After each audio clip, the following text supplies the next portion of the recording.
Good morning. Welcome to Market Monday. Well, last week the Fed made its widely anticipated 75 basis point hike.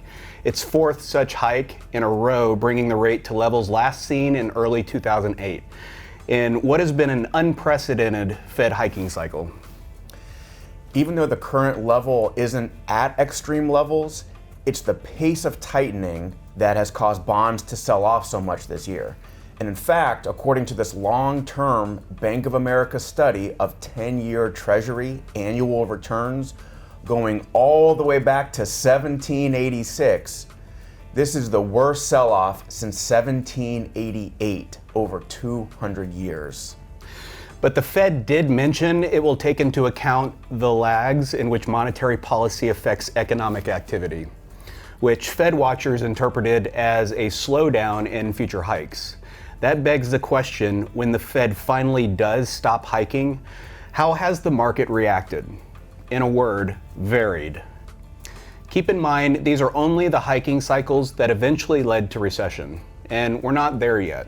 2018 is also not here, as there was no recession during that hiking cycle.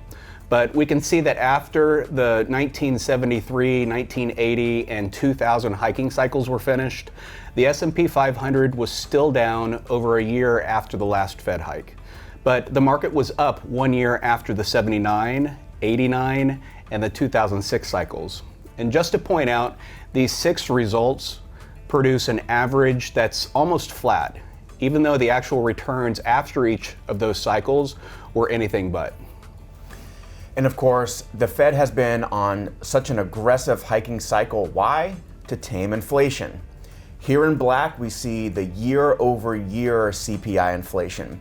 We know that's been stubbornly high, over 8%.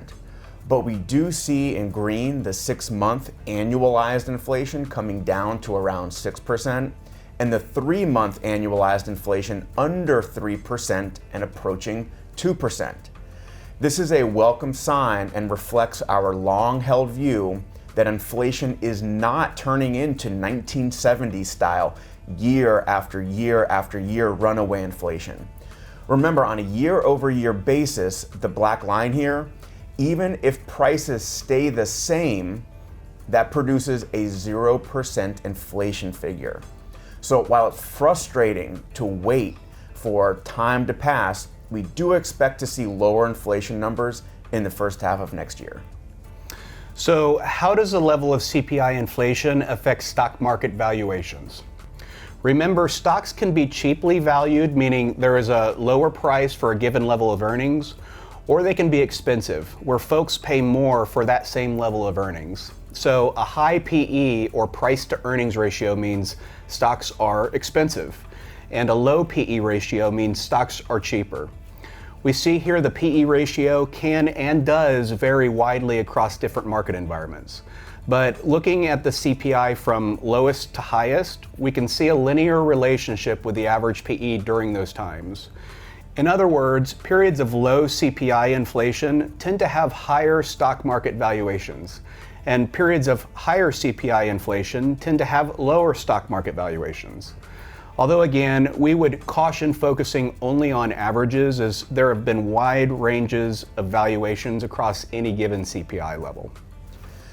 Another puzzling part of this economic environment has been a large and loud group of people screaming, "We are in recession, can't you see it?"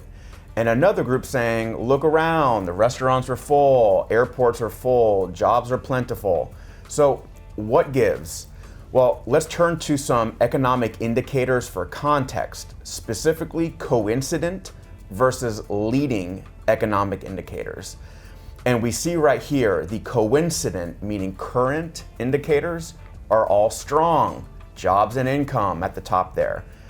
And if people have income, restaurants and airports will be full. But going up to leading economic indicators, which point to the future economy as the name implies, tells a different story. Generally speaking, the way it works is the LEI trend makes its way into the LEI level, which eventually makes its way down to the CEIs, coincident economic indicators.